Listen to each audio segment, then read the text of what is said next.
Welcome to Frogfoot Holler, y'all. I'm Michael. My nephew Colton's behind the camera. Can y'all guess what day it is? Can y'all? It's Tater Planting Day, y'all. Alright, so we have our cut potatoes out, and as you can see, they're healed. You can see there's no moisture right there. So they're healed, H-E-A-L, and basically kind of scabbed over. The starches in them turned to sugars, which actually created a film over the top of them, which makes them hard, which means they should not rot in the ground. Now, will you have taters sometimes not make? Yes, just part of gardening. Sometimes stuff don't work. Now, what we're going to be doing is coming through here in our prepared ditches that we prepared yesterday and putting the taters in. Now, I do what's called the foot guess method, meaning I go thunk and then do roughly thunk, and see that flips over.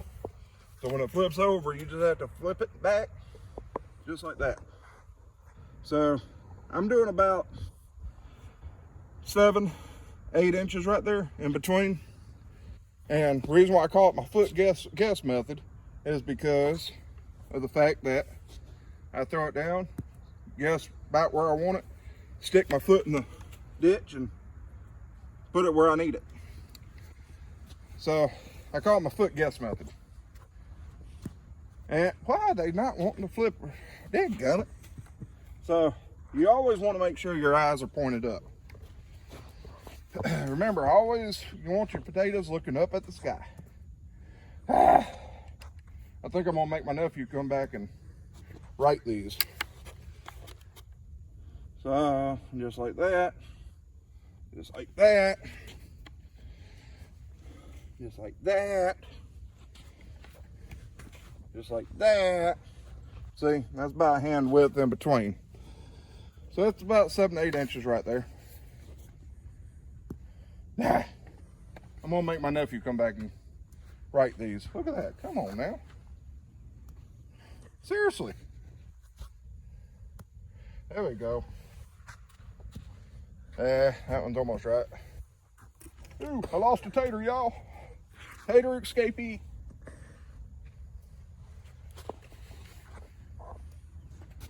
And we're just gonna be throwing them down like that.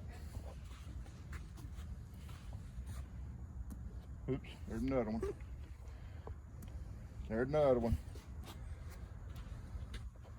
I wonder if I throw these upside down to start with, that they'll be right side up.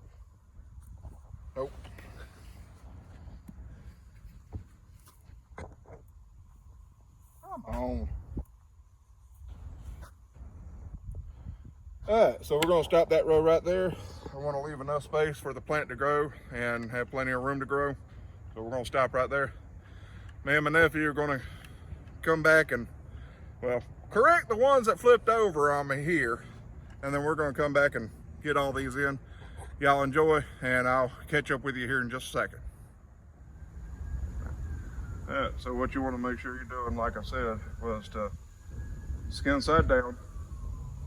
And, well, the new skin side down, not the potato skin side down. The white side. Yeah, and make sure the eyes are up in there. We'll come back and flip them over if we need to. You get one like this, double-sided, just try to put it in like that. So make sure the purple's up no matter, or red's up no matter what. No, make sure eyes are up. Okay. Remember, eyes to the sky. Well, yeah.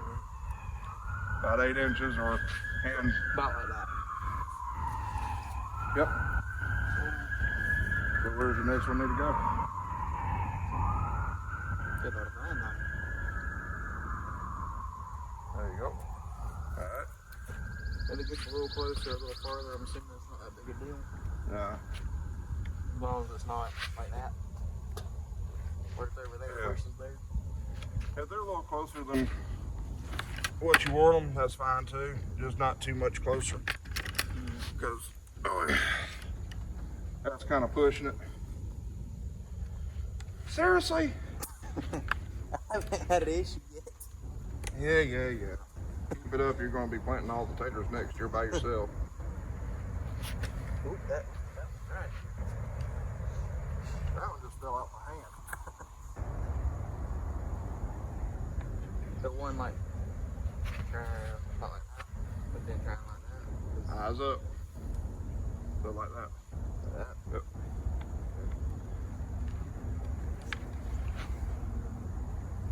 Why did I place that?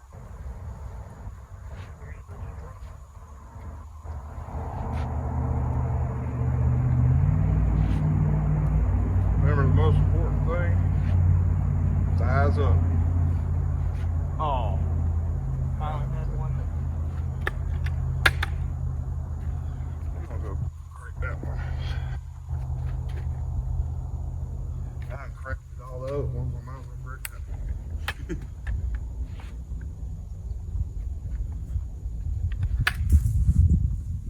Ah, seriously? The potatoes just don't like you this year, do they? That's a really big eye. Or, That's it growing. yeah, that's what I meant.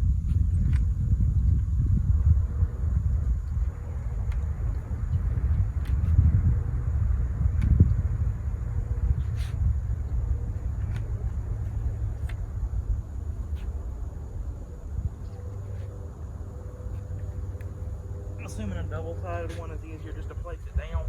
Yeah. Usually. Yep. Now they're starting to go in good. There we go.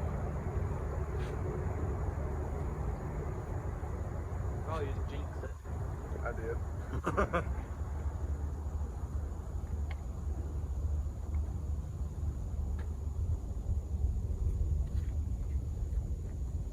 I've only had one so far.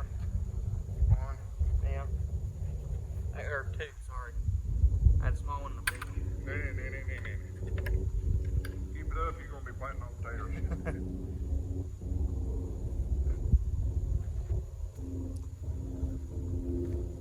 That's good distance. Not so much. You're a plane. Yep. It's a plane! It's a plane! Just don't see the plane. Probably because of the clouds. Yeah. Supposed to be raining real good tomorrow. It's supposed to start tonight. Might start tonight on the way home from church. Or in church. One more. Yeah.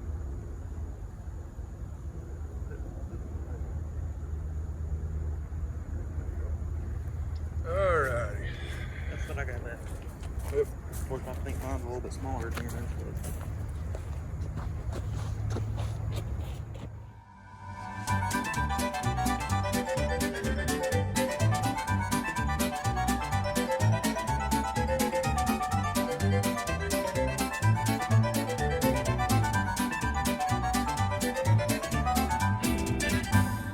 Well, alright, so we've got all the taters put in the rows.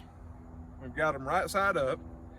And we have a lot more taters.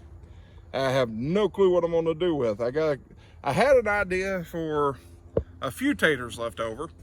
I wasn't prepared for this many potatoes left over. So that means I'm gonna have to dig up some more ground and find where I want to plant them and get them in the ground too. But they'll last for a little bit. So I'll have actually a second coming of taters. A second coming of taters? Wow. All right, so these taters will be ready before the ones I plant later on. It should be all right. They may be a little bit smaller when I harvest, but it'll be fine. Now I want to show you something. When I was cutting the taters and just throw them in the bucket here, I told you that a lot of people will lay them out flat with the cut side up so they can heal properly. And I just threw mine in here. Well, I knew what was going to happen, and one of the things that was going to happen was I'd end up with things like this. This right here is where the potato's starting to mold a little bit, and right here. Now, can you plant this potato? Yes. Do I want to plant this potato? No. Simply because I just don't want to. I don't want to introduce that mold into my ground, but you can actually plant this potato if you absolutely have to. But I knew I was going to have plenty left over, and I knew that I'd be able to have more than enough to make up for that.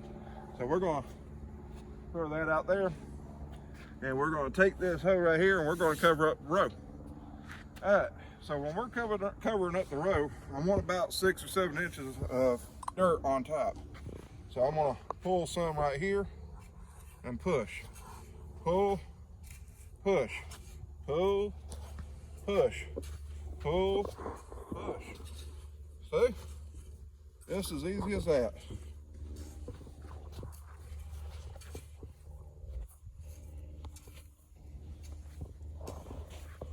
And when you're doing this, you can't really bury these things too deep.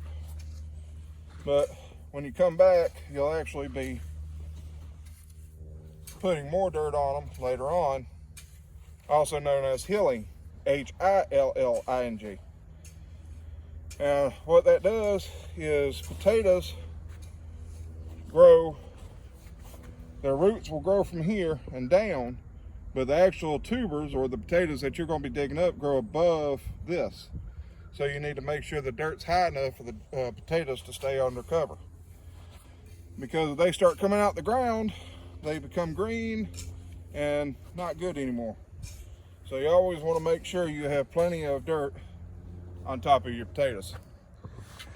Now me and my nephew are going to go through here covering up these taters. See y'all in a minute.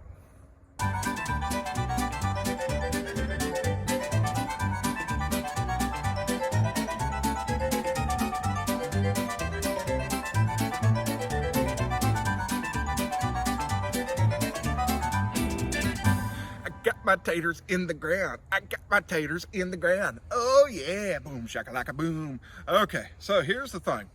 One, that was really wrong. Fat guy shouldn't dance.